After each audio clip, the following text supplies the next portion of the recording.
ఇలా తోకలు కట్ చేసుకొని అన్నీ ఇలా తోకలు కట్ చేసుకొని పెట్టుకొని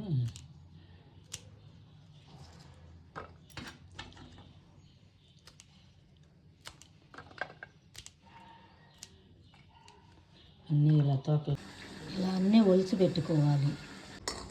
అన్నీ ఇలా ఉడికించుకొని పెట్టుకొని మంచిగా కొంచెం మెత్తగా ఉంటాయి విత్తనాలు. మరీ ఎక్కువ ఉడికినా గట్టి పడతాయి విత్తనాలు. కొంచెం తక్కువ ఉడకనియాలి.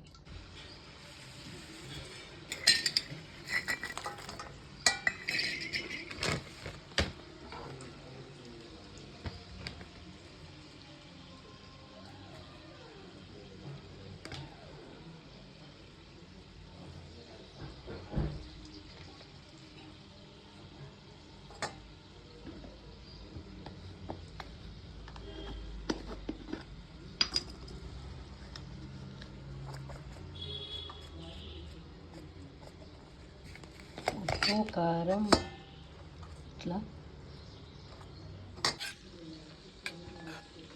ఇలా చింతపండుని ఉడికించుకొని పెట్టుకోవాలి పులుసు తీసుకొని.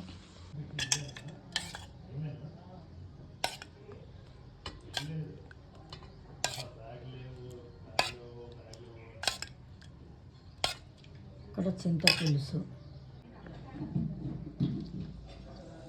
ఇలా ఆయిల్ పోసుకోవాలి.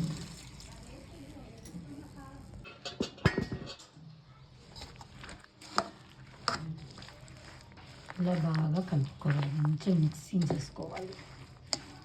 ఇలా మిక్సింగ్ మంచిగా అంతా బాగా కలుపుకోవాలి. ఒక 3-4 days మగ్గనిచ్చాలి. మంచిగా అంత బాగా కలుపుకోవాలి. అంతా ఒక 3-4 days 3-4 days మంచిగా కలుపుకొని పెట్టుకోవాలి. రెడీ చిక్కుడుకాయ పచ్చడి రెడీ. చిక్కుడుకాయ పచ్చడి.